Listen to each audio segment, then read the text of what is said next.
Welcome to the On a Mission Mojo podcast, where I have the pleasure of interviewing impact-driven founders, entrepreneurs, authors, and business experts who are actively working to create a positive difference in our world. I'm your host, Lori Young, a branding specialist, certified master marketer, and a passionate advocate for brands that possess heart, soul, and an unwavering commitment to drive change for humanity. It takes grit, a visionary mindset, and an abundance of mojo to navigate this journey. And the stories I share will undoubtedly ignite your passion. If you're seeking an infusion of inspiration, motivation, and valuable insights to amplify your impact, let's dive right in.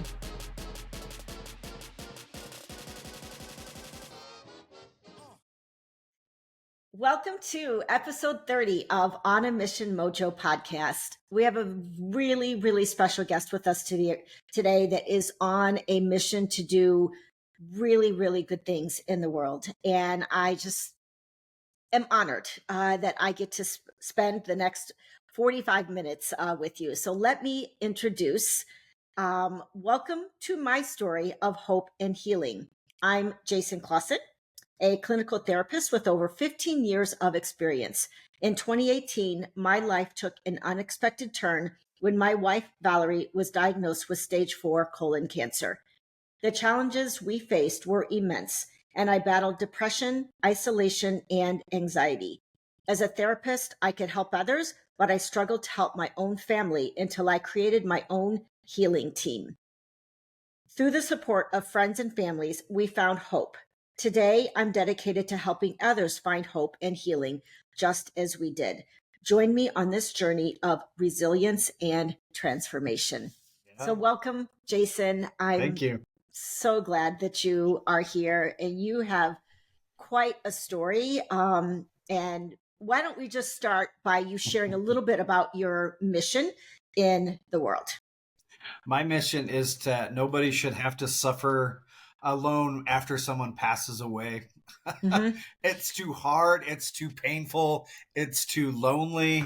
So my mission is connect with people to walk that path with you and make it a little bit easier and Mm-hmm. a little bit lighter as we go. So that's the mission I'm on, and going through my own experiences. I learned that the hard way, and I don't want anybody to feel like me and my boys at that time when we lost my wife. Right.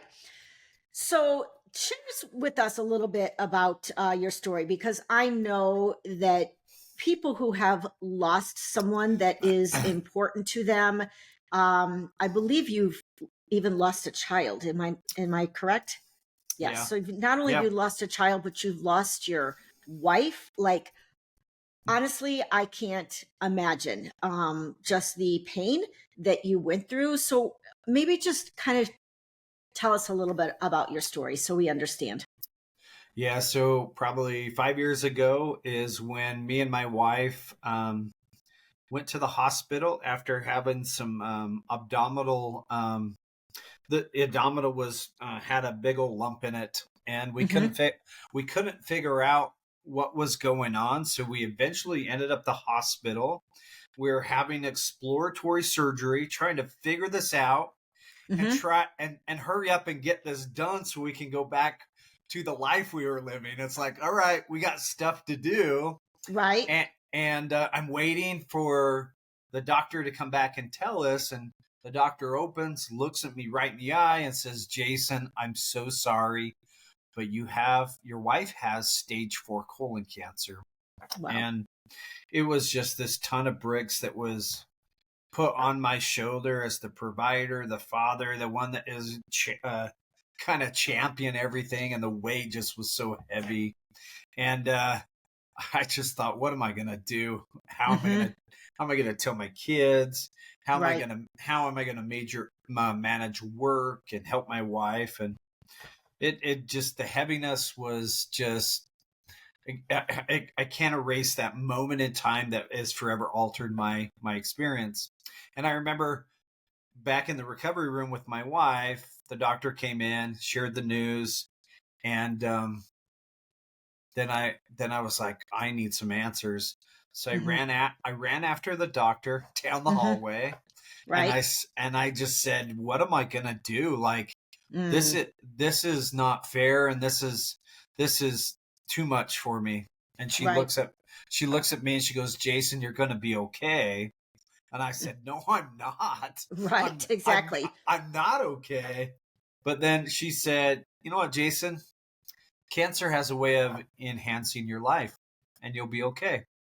And she left and I turned around, and again, that heaviness was heavier on my shoulders. Mm-hmm.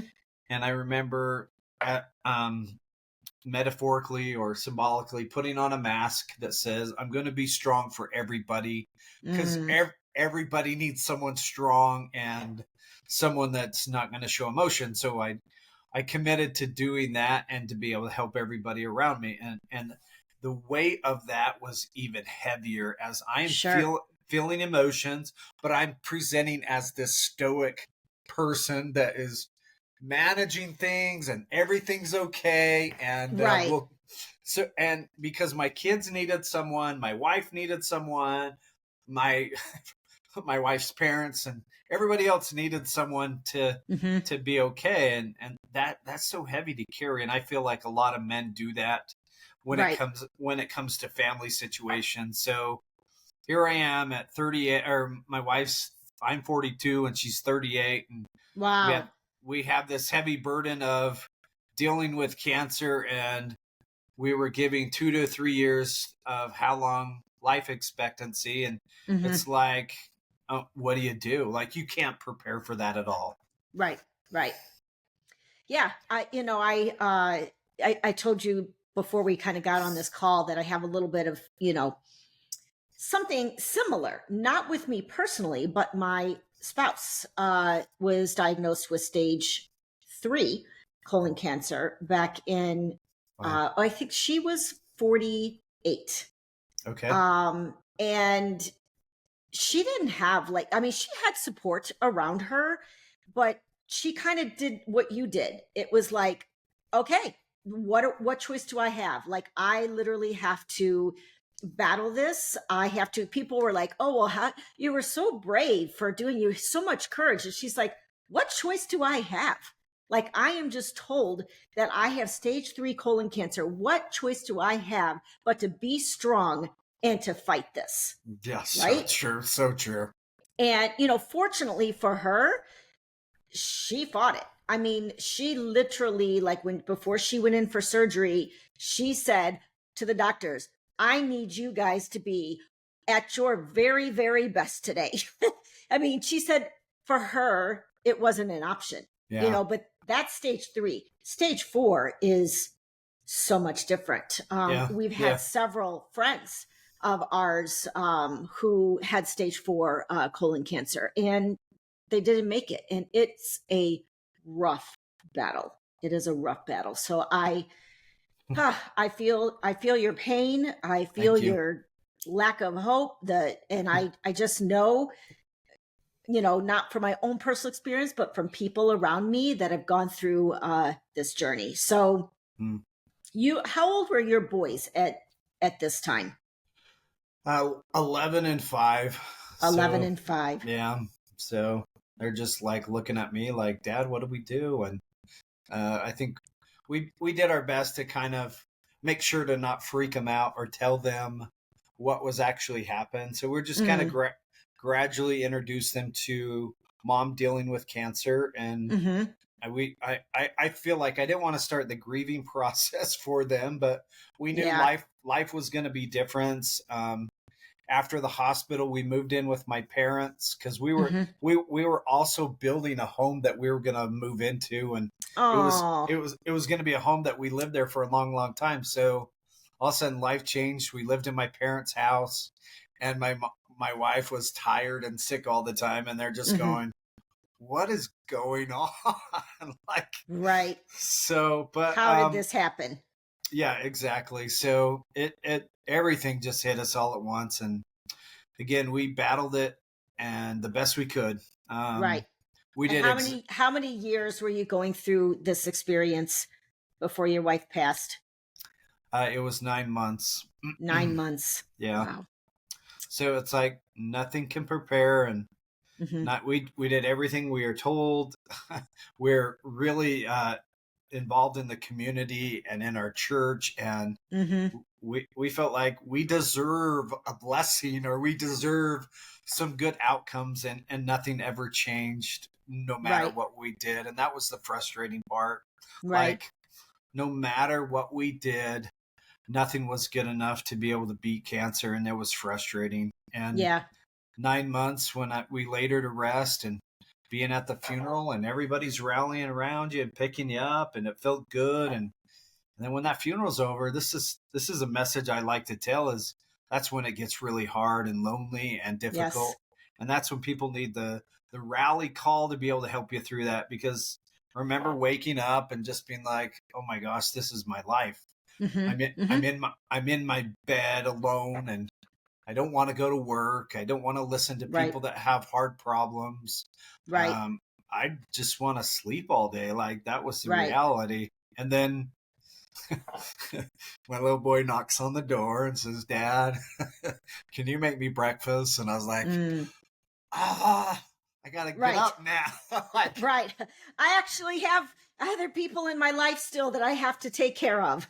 so I mean, I got up and happy to Hmm. be a father for them, but I knew that it was going to be hard for them. It was going to be hard for me, and we were just going to have to get through day to day and just try to live the best life we could. And at that moment, it just felt so dark, and just like the visualize I get people is I'm in this bubble, and Hmm. it's rolling, and it's going slow motion down the road. I'm looking around, people are laughing and having fun, and Mm. I'm just in this miserable bubble of my Right. reality.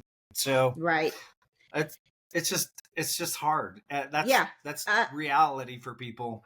I get it. And I think what's sad, that happens a lot when people lose someone, and you said this as well, but I want to like enhance this because Mm, I think it's important. When yeah. people lose someone, at the funeral, maybe leading up to it, like going through what you're going through, people are there for you. They're doing their best to support you. They're rallied around. I'm so sorry for your loss, whatever.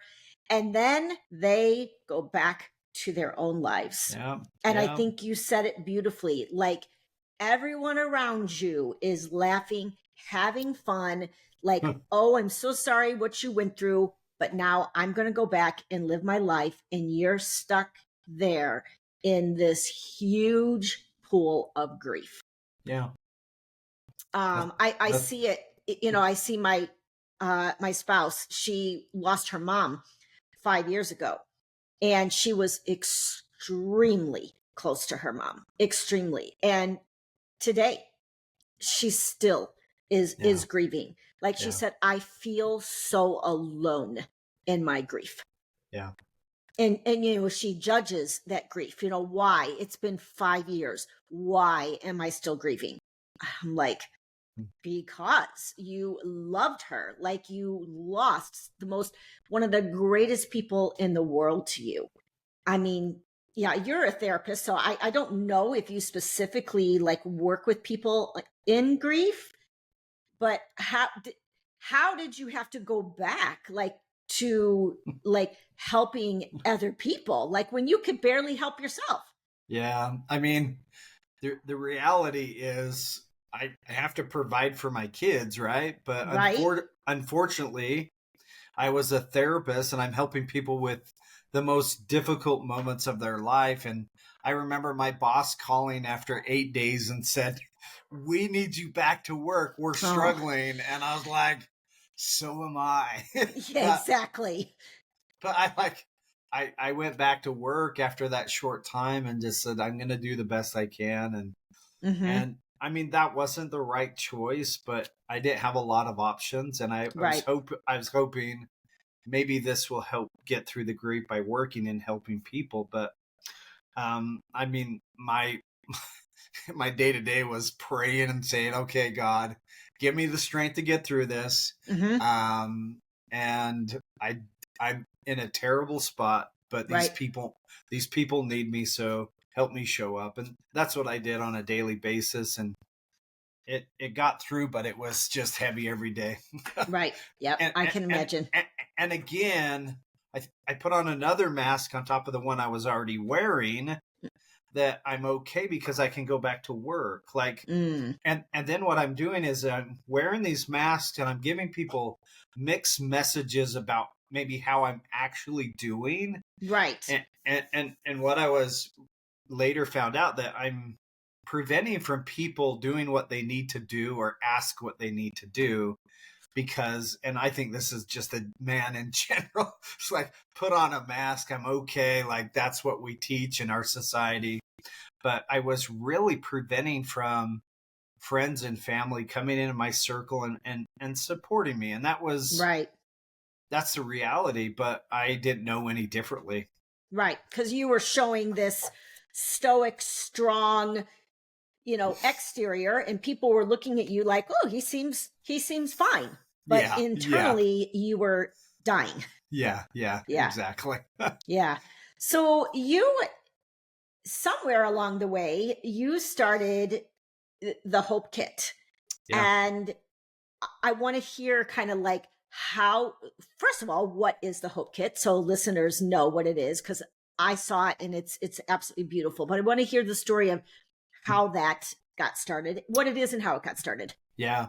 The Hope Kit is during the time where we lost my wife. Mm-hmm. And keep in mind, I'm a therapist that has helped people with grief.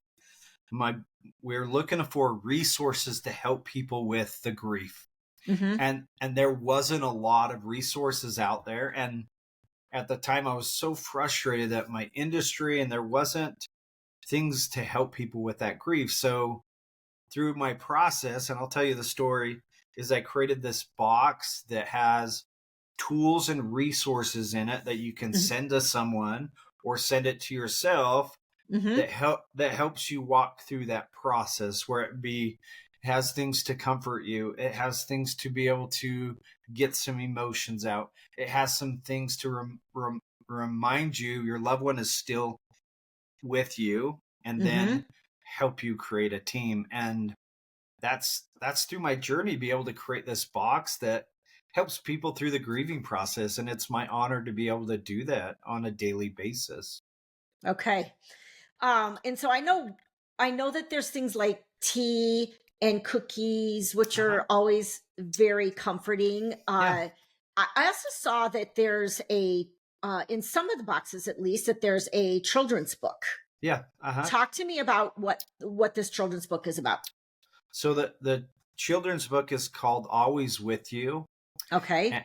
and and it's written to be able to connect you with your loved one, and to be able to keep them alive in your life forever. And Mm-hmm. so when the person passes away, it's not they'll never be around, but it's to remind you that person is always going to be in your life. And we have a keychain that is an angel keychain that ties you to that book, and then every time you see the keychain, it reminds you of your loved one. So kind of enhances Mm. keeping the memory alive of your loved one. Mm-hmm. And I think it's written in a way to be able to, a lot of people can understand it and relate it. Mm-hmm. We can share it with kids, and we can share it with adults to be able to honor and keep our loved one alive. Okay. How old are your boys now? 17 and 11. 7. Wow. It's been a while then for you, huh? 17, 11. And it doesn't seem like a while, right? Yeah. But I mean 5, so it's been 6 years, right? Yeah. Yeah. 6 years. Okay.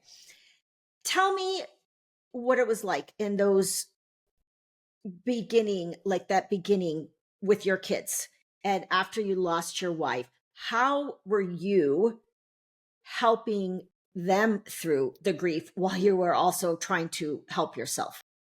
I wasn't doing a very good job.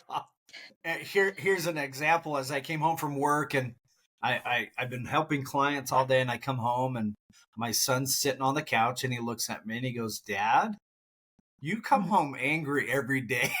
Aw. And I was like, "Yeah." I think I probably cried in front of him. I said, Right. "Yeah, it's hard right now." And Mm-hmm. I think that was like a a moment where I was thinking, man, I need to do something different than what I'm doing Mm-hmm. be- because I'm not doing good. It's affecting my kids, our relationship, they're grieving. And I was like, I need to do something or else we're going to be 5, 10 years down the road and we're going to still be dealing with what we're doing. So I had to make some hard choices as a dad. Mm-hmm. And I think one of the hardest things I had to do was I reached out to family and friends and went at lunch one day. I texted them all and I said, can you meet me at my house? Mm-hmm. I want to share how I'm doing and how I'm feeling. Mm. And later that night, everybody showed up to my house and I sat in my living room and I took off the mask and I was really emotional and vulnerable. Ah. And I told them how hard life was. Mm-hmm. And again, like that moment gave people permission to come into my circle to help me. And Right. and in that moment I feel inspired to create what I call the healing team. And we designated a captain that kind of took over the ship here. And every Mm-hmm. time every time things got stressful, overwhelming, or just exhausting, I text my team captain one word, which was help. Oh. She would text my team, and every team member had a responsibility or a chore to help kind of go into action right away. And kind of like my parents, when they'd get that text, they'd come over and start doing my laundry. Oh. no Oh my no gosh, this makes me so emotional. Like, wow. Like, yeah, yeah, wow. no questions asked. They just came and they did what they said they would do. And then I would look out the window and there'd be someone mowing my lawn, and people would start bringing me food. So it was like, the weight of the world was on my shoulders. But when I can take off some of the responsibilities as I call it a hybrid parent, a mom and a dad, if Mm-hmm. if if they could just take it off for just a little bit and I could breathe, Mm-hmm. man, I could reset. And then when I was in a better spot, I could say, I think I can do my laundry now, and I can invite that back and build my momentum. So they're not taking anything away that I can't handle, but they're just bringing it back at the right time so I can manage my grief. Mm-hmm. And think about, you take off all that stress, and as you're riding the wave, it's not as heavier and you can feel more emotions, and Right. you can ride it out rather than it's too overwhelming. I'm going to stop. I'm going to go check out. And Right. this team concept allowed me to get momentum, to be able to get through grief, to be able to give me empower me that no matter how hard it got or overwhelming, I could do this because and this visual of linking arms with family members as they carried me through hard times, Mm-hmm. it is so real, and it was so empowering that changed my trajectory of who I was as a griever, as a father, and as a dad. And it was awesome. Yeah. Kudos to you for being strong enough and brave enough to take off your mask, in front of you. I'm assuming you did this even in front of your boys. Is that true? Yeah. Yeah. Yeah. Yeah. Yeah. Uh, you just gave the most powerful lesson in the world to your boys, especially boys, Yeah. because men are taught to oftentimes keep those emotions inside. Like you said, be stoic, be strong, man up in this world. And that's just not healthy. Yeah. And there was such a beautiful gift that came out of you letting down your guard, taking off your mask and saying, help, Yeah. help. I'm drowning. Yep. I can't do this alone. Yep. I love that. I love that because most people have a hard time asking for help. They really do. It takes a lot of courage inside. You kind of have to battle inside yourself saying, yeah, I can't handle this by myself. And that's okay. Well, Right? Lori, it got to a point where the heaviness of keeping it in was heavier than the heaviness to share it. Sure. So I'm Yes. like, all right, this is so much easier than holding on to it. So you're absolutely right on that. I love what you said. Yeah.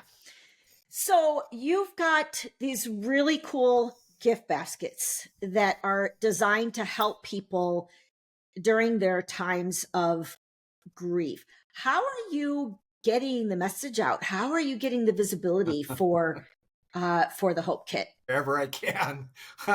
um, I've started, well, when we started doing this, let me back up and tell you Okay. a small story. So after that intervention, I decided to quit my job and I wanted to reinvest in the relationship with my kids. And Oh, I wanted to be a dad again. And, okay. and so I took the summer off Mm-hmm. and in hopes to connect with my kids. And what we did is we made a bucket list of things that we wanted to do to build a relationship, honor Oh my my God. wife, and make some happy memories. Because with grief, Mm-hmm. the way that people operate, the way we were operating was that constant playback over and over of going through cancer treatment Mm-hmm. Mm-hmm.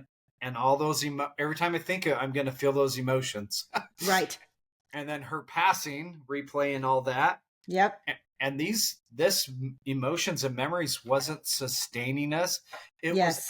actually keeping us really sad. Mm-hmm. So I said we need to create new memories, Okay. but also new memories with my wife, like honoring my Mm. wife Mm-hmm. at the same time of making happy memories with my kids. And then those memories will bring emotions every time we talk about it, every time we think about it. And it's kind of a way of healing. And it was awesome. So we made So this. give me some examples of like some of the things that were on your bucket list, some of the things that you did Yeah. that were happy memories, but also honored like your wife so that you could build that, build those new, like you said, those new neural pathways in your brain. Yeah. So one of them was we can't think of the right two tree or buried. That's not the right. We planted. Planted. We got two trees and we planted them in my wife's honor. But we wrote letters to her, and then Okay. when we planted the tree, we put those letters in the tree. So every time we go back in the backyard, we're able to see those trees, Mm. and then we also do it with friends that were connected to my wife and do it together and create this lasting memory together. That was one of them. Mm-hmm. I mean, the one that's really powerful is we created a lemonade stand, Okay. and what we wanted to do is raise money for people that were lost a loved one or going through some hard issues. We wanted to raise money to put together like a kit to help them cheer them up through that process. And Okay. we wanted to call them Be Like Val kits, the Oh, your initial. wife's name was Val. Yeah, yeah. Okay. Okay. And we said we're going to raise $100. We're going to create two kits, and then we're going to go deliver to them to people in her honor. But by the time the lemonade stand was done, we raised $1,500. Wow. And then we're like, okay, we need to make more kits. And so we started on a mission of creating more kits, reaching out on social media, of delivering these kits to Mm-hmm. families that lost loved ones, families that were going through cancer, and Mm-hmm. it became a way of helping people and healing, and a way of giving us an emotional timeout from all the heaviness we were feeling, Right. and it just took off. And Wow. what's even really amazing is as we were delivering these kits, and my son came to me, or let me back up. There's a lady in Virginia. She Mm-hmm. saw the post on Facebook, and she goes, "I want a kit. Like, I'm going through a tough time." So Mm. we designed a box, and then Mm-hmm. we put the stuff in there. We shipped it out to her, and it meant so much to her. And then during this time, my son came up to me and said, "Hey, Dad, I have an idea. And I was like, oh no. Oh boy, I love it. I love it. And I'm thinking, I don't really have time to do more than what I'm doing. But he looks at me, goes, I think there's people in other states that they need a box, a Be Like Val box. Mm. And I was like, okay. He goes, can we deliver one to all of the states in the United States? And Wow, like physically deliver it yourself? no, just ship Oh, them you out. just a goal. Like a Yeah. goal is to get at least one kit in each of the 50 Yeah. states of America. Yeah. And I was like, there was so much going on, but I didn't want to tell him no. And I said, okay, Right. let's do it. And I posted it out. And people like, I know someone, and it just started going crazy. Oh my gosh, I love it. And people would share their message or the box they received and the experience. And about a year ago is when we completed that goal. And Okay. the last Congratulations. thank you. Congratulations. That first of all, I love your son's entrepreneurial spirit and I love his goal setting. And I mean, that was very forward thinking. Yeah, I almost turned it down because it was so Overwhelming. It was right, so big. It was like, it's bigger than us. And I think a lot of us in our lives is we can get involved in something that's bigger than us. It gives us permission to really tap into our greatness. So our last state was Delaware. Your last state was Delaware. Okay, awesome. And now, are you guys putting these kits together yourselves, or have you like outsourced that now because it's become too big? We're putting them together. Okay. And as we grow, we're adding people to be able to put those together. But it right now it's just spreading the word in my circle, and going on TV to be able to share my story, go on podcasts, go to conferences, speak to at different conferences about my story and what's available. And what I just want people to consider is, instead of flowers and food is great, but food also dies and flowers also dies. But we want to be able to say another option is a hope kit that will last long after the anniversary date, and even farther because of what it can do for you. And we just want people to consider that, or be able to give that to people that will help them walk through and get through that process. So I love it. It's beautiful. It's funny because like I saw it and I'm thinking, oh my gosh, I'm going to give this to every single person that we know that has lost somebody. Like from now on, it's a hope kit. Yeah. And once people catch that, they're like, oh, that makes total sense. Of course it does. Of course it does. Because like you said, flowers die. And like what needs the most nourishing? And that is the heart. Yep. In that time. And that's what the hope kit does. I mean, I love your mission. I just think it's amazing. Are there any, like, I guess, success stories that you could share that's kind of keeps you going? I mean, one that's really near and dear to my heart is when we sent out these boxes of that plan. My boy proposed.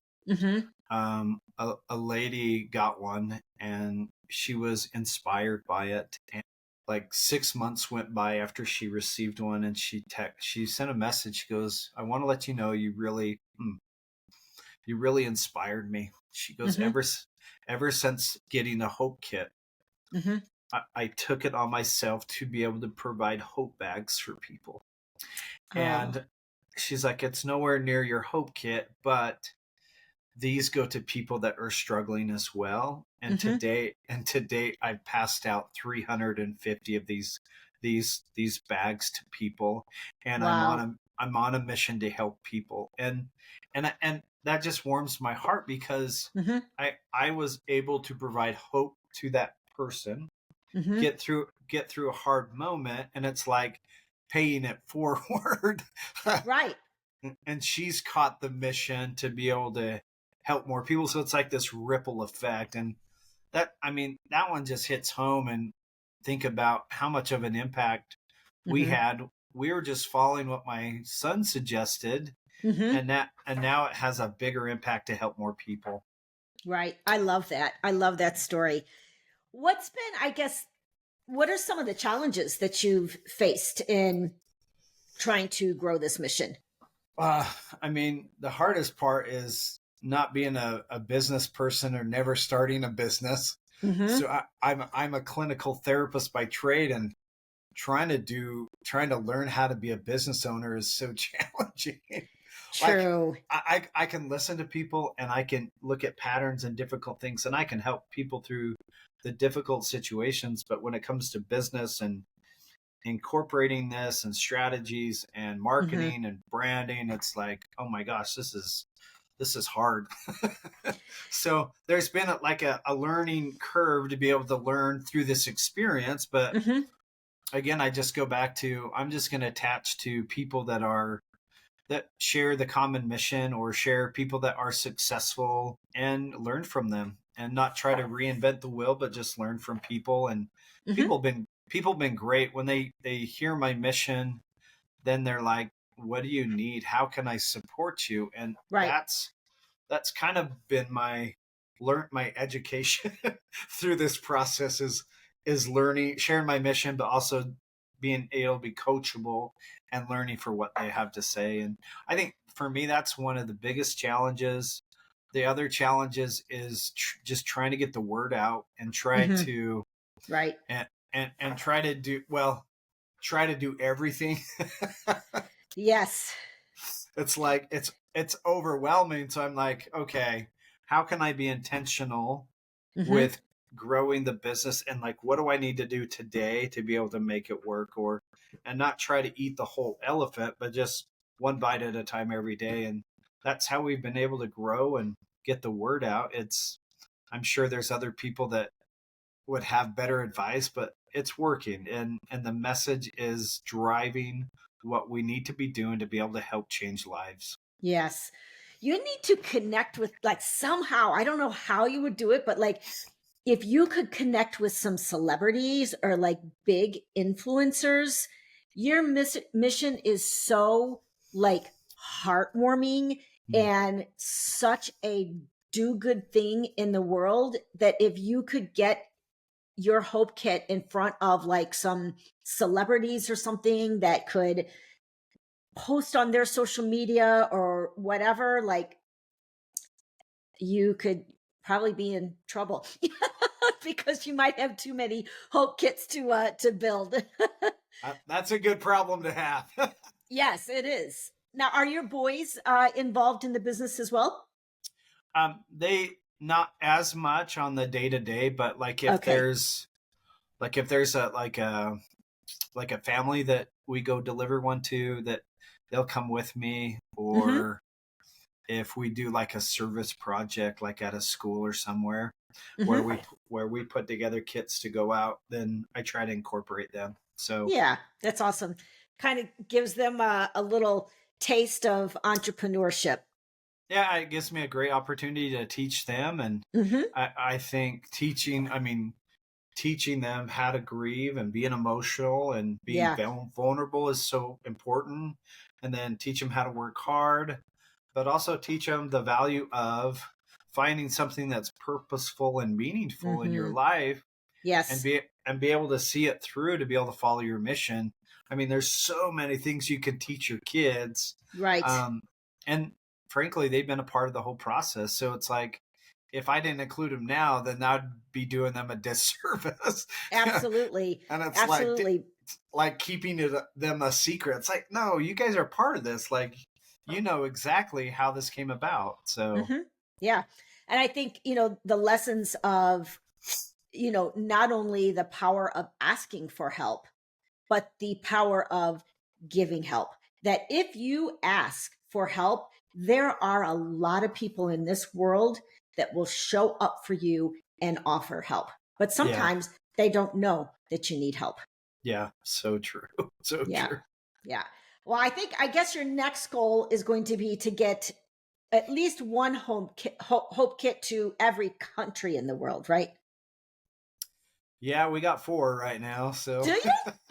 Awesome. What countries? there's Canada. Okay. That was the easier one. Right. Mexico, maybe? There's no, UK, No. UK, okay. Australia, and I think New Zealand. So we got those 4. Okay, so some Western culture kind of awesome. Well, Yep. I hope that this podcast episode, that tons and tons of people hear your story, and that they go to your website, which is www.hopekit.com. And please, if you know someone who's going through a tough time, or you know someone who's lost a loved one, consider a hope kit instead of sending flowers. Or meals are good, but something that they can use, I think, to nourish their heart and to heal their heart is one of the best gifts that you can give. So I always end our episode with asking about your mojo, which is your magic superpower in this world. What would you say your mojo is? I probably my heart. Your heart. Mm-hmm. I mean, that's what got me into helping others. Mm-hmm. My heart to listen to people and care about people. Mm-hmm. I think that's my superpower. And yeah, regardless of what they look like, mm-hmm. I could tell you stories upon stories, but regardless of what they've been through or what they look like. And it's even more deeper after going through the struggles of losing my wife and some of the things I went through. I look at people so much differently. Yeah. And I'm able to see their heart or who they are, mm-hmm. which allows me to connect with them on a deeper level. And I believe that is my God gift superpower, that I've been placed on the earth to be able to help more people. And I love it. I love it. Yeah.